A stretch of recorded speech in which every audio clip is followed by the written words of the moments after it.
Welcome viewers.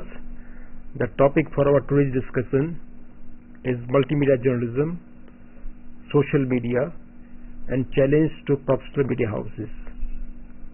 As the name suggests, the multimedia journalism is a combination of text, photographs, video, audio and all forms of the media productions. With the emergence of the multimedia technology, a new scenario has emerged which is highly interactive and participatory, when every citizen can communicate with a large amount of the audience. The social media now is a platform for a great amount of communication in which every individual can participate. And at the same time, because of the emergence of the social media and multimedia technology, there is a conflict between the mainstream journalism, that means the professional media houses, and that is this new media which has emerged in the wake of the new technology. Now, to discuss all these issues, today we have Ms. Ute Schäfer with us.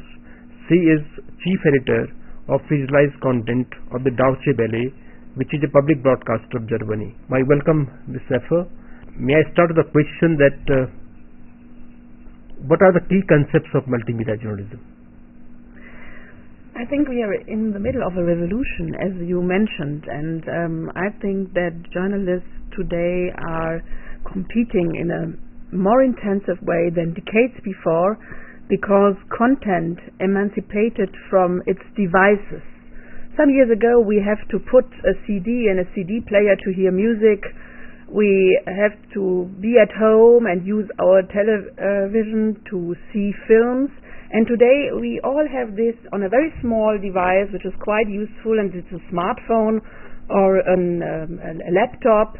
And the knowledge of the world, for example, the access to information, it's only a few taps on the touch screen away.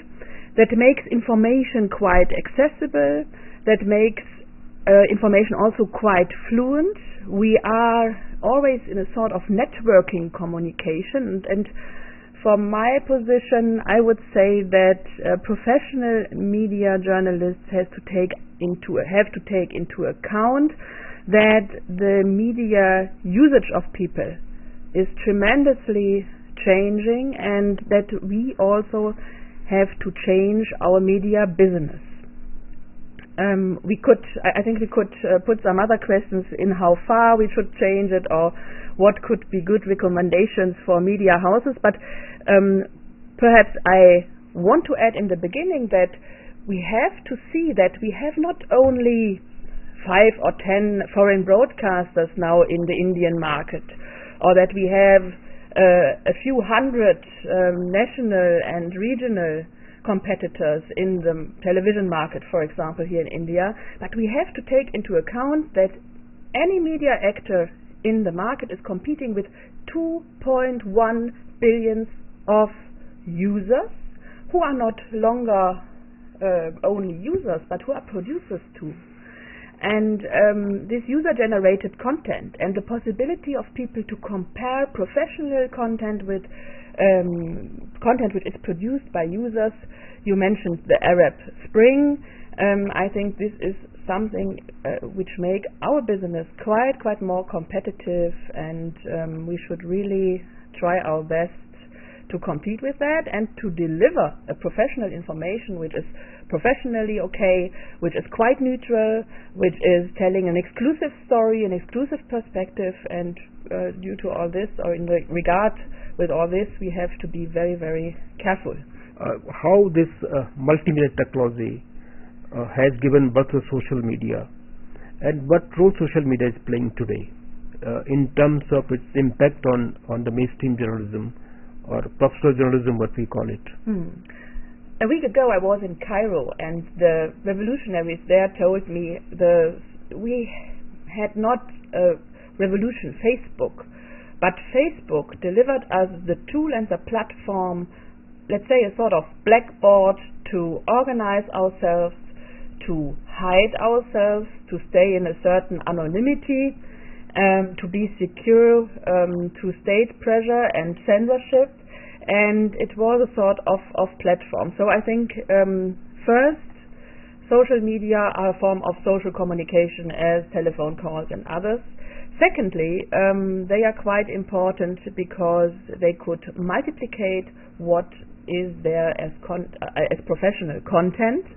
So for professional media houses, it's quite important to use social media first as an agenda setter, because we know what our users want it to be deepened, we know what our users don't like so much, and we could emphasize those issues which are mentioned in the social networks and put them on our journalistic agenda. And we use them as journalists. I think we should use them also as a very important source of information. Imagine what we today know about Syria if we wouldn't have the YouTube channels with all these user-generated content. And be critical when you look at the news and current affairs formats in our television, how many of them are dependent on user-generated content because professional journalists aren't able to get an accreditation, aren't able to go into a crisis area, aren't able to go into censored markets. In these places, conflict areas and censored markets, war zones, I think the user-generated content is really sometimes the only source of information. What are the limitations of user-generated content in terms of, because a professional journalist has some professional skills to develop the content, but same is not true for the user-generated content. Now, in a trial situation like in Egypt and Syria, the social media or the Facebook, I think it's more a kind of exchanging the information rather than sharing the information with the huge audience, the way a professional media house does. Yes, a new technology alone will not lead to a new kind of journalism. I agree fully with that, and I would agree on that point, and especially because the quantity of information increased to that extent, professional media houses have to respect their journalistic criteria, have to put an agenda which is clear and which is profiled, and which is also tailored to the needs and expectations of their users. I think in the social networks you are organized in a community, so you decide very voluntarily, yes, I am part of this network or another. For example, during the Arab Spring, the communities organized themselves to be at the same place to do the demonstration. But for professional media, it is very important to know where are the communities in the social networks, where I could place my environment format, for example, where I could put a moderation on healthcare or on health prevention measures. And if you have to scan the communities in the social networks, you have to define where are the more important communities, the qualified one, perhaps the experts, the students who are interested in that or those subjects, and then you could very actively deliver your content, receive messaging, and react on that. So it is a two-way communication, and perhaps this is also a key of this media revolution we see now. It is not longer a broadcasting receiver concept we have, but it's a two-way communication. And if we do not take our users quite more serious than years before, then they would simply quit us and choose perhaps only the social networks as being a source of information. It is a question of generations too. My daughter, for example, who is 20, she is very easy with that. She says, when I want to get the news, I get it via Facebook. Depending on what news you are looking for, I think you wouldn't get perhaps, but even you would get the Syrian current affairs and news would you get by a social network if you are in the right community. So it is possible to have a news gathering via social media, and many users do so. To what extent the news that is originating from the social media is reliable? One is the content which is produced by a professional journalist, and a professional journalist is well equipped in the professional skills. And on the other hand, we have some amateurs, that means who are generating the content. So there is bound to be some marked difference between these two contents. Yes. Deutsche Welle, as many other media houses, has a clear mode of controlling, of checks of sources of information, and a very clear, I think, and applicable method is that you always have to use a second or third source to verify your information. We do that with our news agency, we do that with the correspondence material, we do that with the interview partners and the sounds and bits and bytes and images we get, so we should do it also with user-generated content. It is not more and not less than any opinion of an actor of the Arab Spring perhaps will give me when I hold my mic and ask him, what do you feel now? He would give me a statement, and perhaps he would also publish that in his blog, or would send it via Facebook. So I think it is not more and less than a source of information which professional journalists should verify and prove. What is the nature of the challenge of social media to mainstream journalism? The nature of challenge, that means can we think that somewhere, that means it can replace the professional media houses? Can we think of that very hypothetical situation that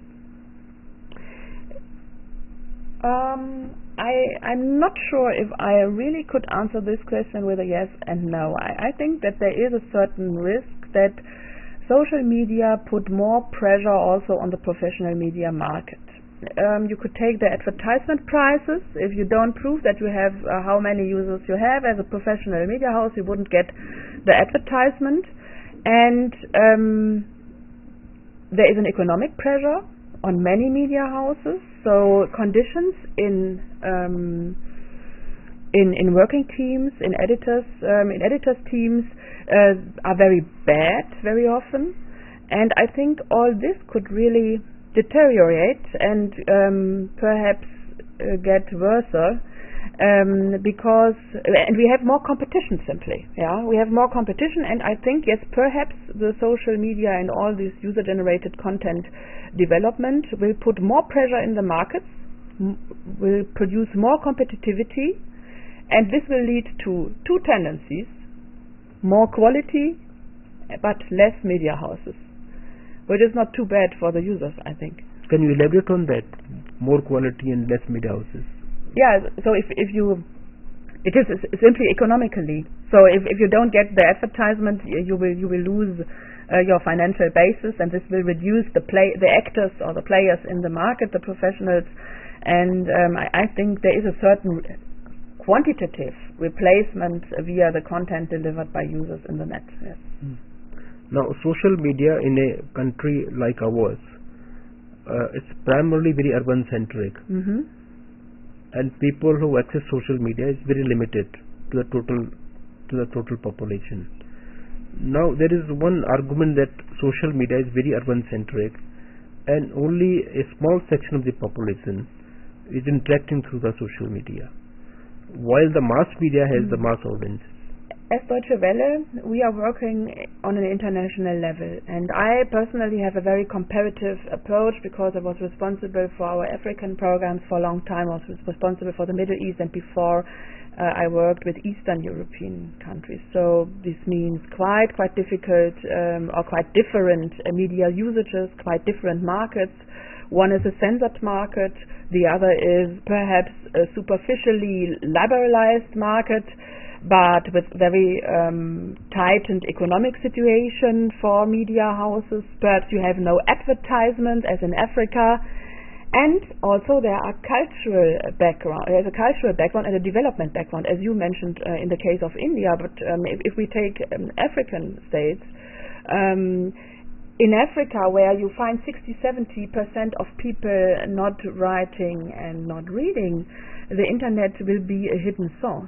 So it will not offer the access to information we are expecting that it has to do. But it is a very exclusive medium. Yes, in developing countries it is a quite exclusive medium, and it's depending on the development, the social, economic development of a society in such, if the medium will will give you the fulfilled promise and the full information.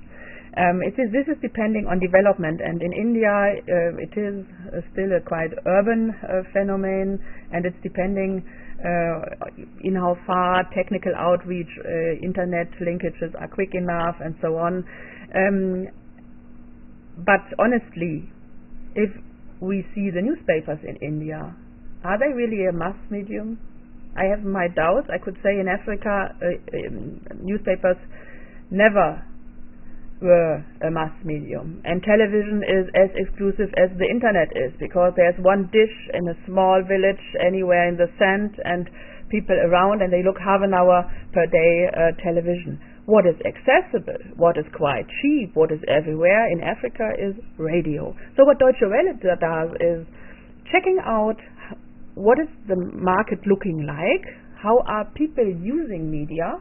And in Russia we have to deliver online content. In India we have to deliver online content, and we are now just starting with a television product in Hindi on an issue which is quite interesting, especially the young people here in your country: environment, technology, science, sustainable development. So as a foreign broadcaster, we have to define what is the right product, what is the right content, and what is the right device or medium we deliver to the market. And as I said in the beginning, I think the answers in the 21st century are quite diversified. Now, coming back to our original point, how to define multimedia journalism? How it is different from the traditional journalism?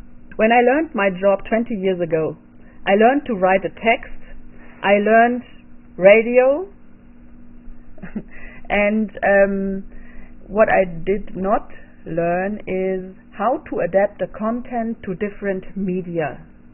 And this is what your students here learn today. I think you have a lot of multimedia offers in your training schedule, and this is what is so needed in the markets. We are really needing young people who are able to be very quick in accessing new technologies, who don't fear layout system, content management systems, and I could promise to your students that there will be a technical change 2 times a year in any editor's team, and we see that at Deutsche Welle too. So we see that our former radio editorial teams are today multimedia editorial teams, and they are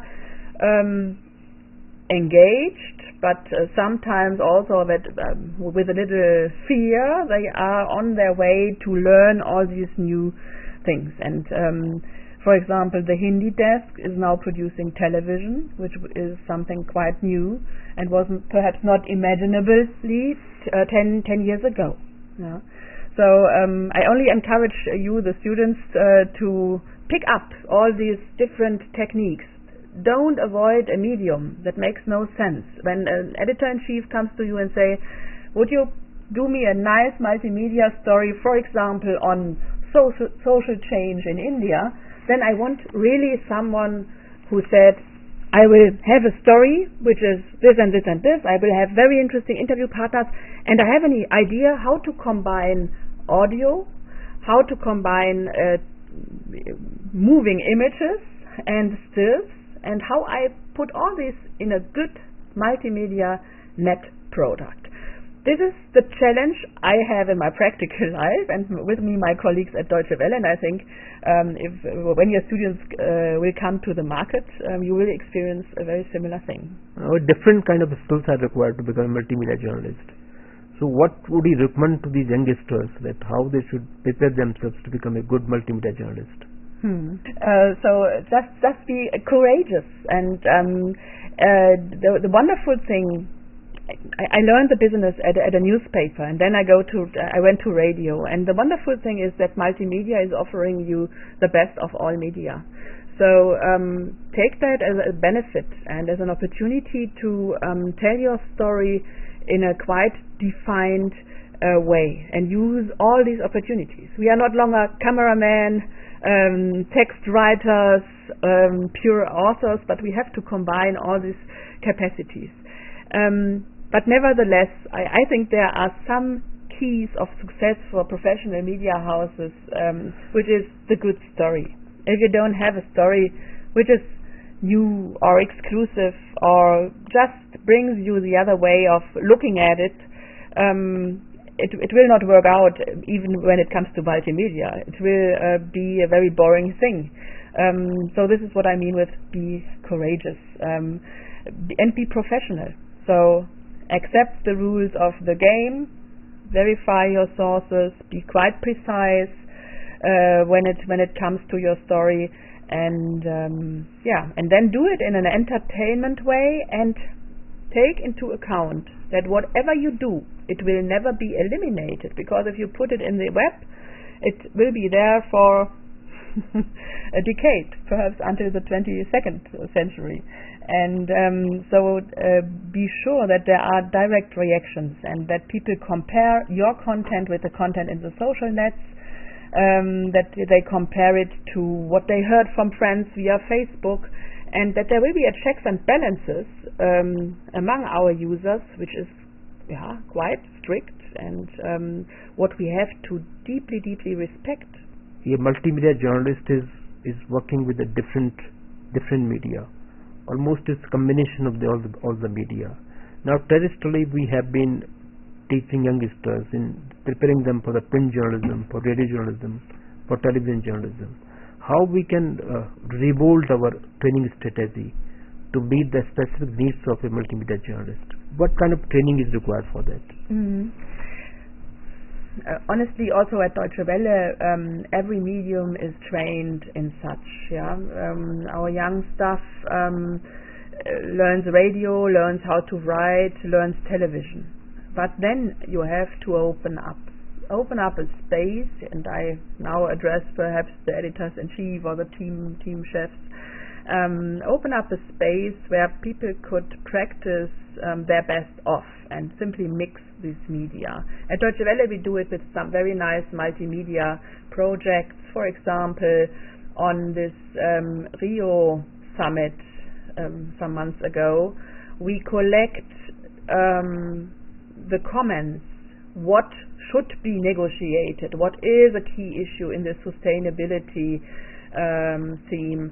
We ask our users via the social networks, then we put their comments directly in the multimedia project, and we pick them up as being the basis for interviews with some specialists or participants of the conference. And so we use the users as being the agenda setters, and you could easily make it with very ambitious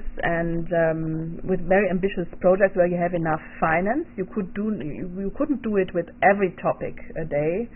There are topics which are only working out by television, which are only working out perhaps by audio or online, but you should open up a space in the framework of a multimedia project or such a very an event you could see before and you could plan before. What I have to add, in practical life, what we experience at Deutsche Welle is that you have to start your planning very early when it comes to multimedia journalism. So everyone should be prepared. You should send, for example, reporters with television and with audio, and then you should have it in time. But start very early. No, when a youngster he or she joins a journalism course, from where we should start? What should be the starting point? The starting point will be the same as in the 80s. Start with a good text. With text. If there is not the idea of how to build up a plot, what are sources looking like? What is the reliable source? What is important and not so important? If all these handcrafts isn't there, they would never become journalists. We must start from the traditional journalism. Exactly, you start from the traditional handcraft, but then I think you must dynamize and very quickly show and experience what is that meaning in television, what is that meaning for audio and this multimedia. So can we conclude that it's the multimedia journalism that is the future, and the mainstream journalism, the way we have known, is on decline? it is on decline depending on the development in the market, which is different. But generally, yes, it is on decline. We have very, very few regions in the world, for example, Africa, where we see that is still radio. And in India, one may say for the moment it is television which goes first. Yes, in India, in fact, every medium is expanding. Online journalism is expanding. But Television, the newspapers are also expanding. Yeah. Because still it's a growing market. Because Okay. more people are becoming literate and more people are becoming newspaper readers. So newspaper circulation is increasing. The audience of television is screening. The users of the online media is increasing. Yeah. So we are not facing that kind of a situation like in the West, when one medium is growing at the cost of other medium. But if we take a futuristic, that means view, that what exactly is going with the mainstream media or professional media houses. What we see in the US and what we see in Europe, I think it could be an example for any market. And there we see that advertisement goes back when there is the opportunity to have an advertisement in the web, which is more accessible. And so I think in India the development will be a very similar one, but perhaps it will take a while. Okay. Thank you, Ms. Schaffer. It has been very enlightening discussion with this. Thank you so much. And viewers, I hope that we have got an insight of what's really going to be the future media scenario and how the multimedia journalism, the social media and the professional media houses are going to compete with each other in future. Thank you very much. Thank you.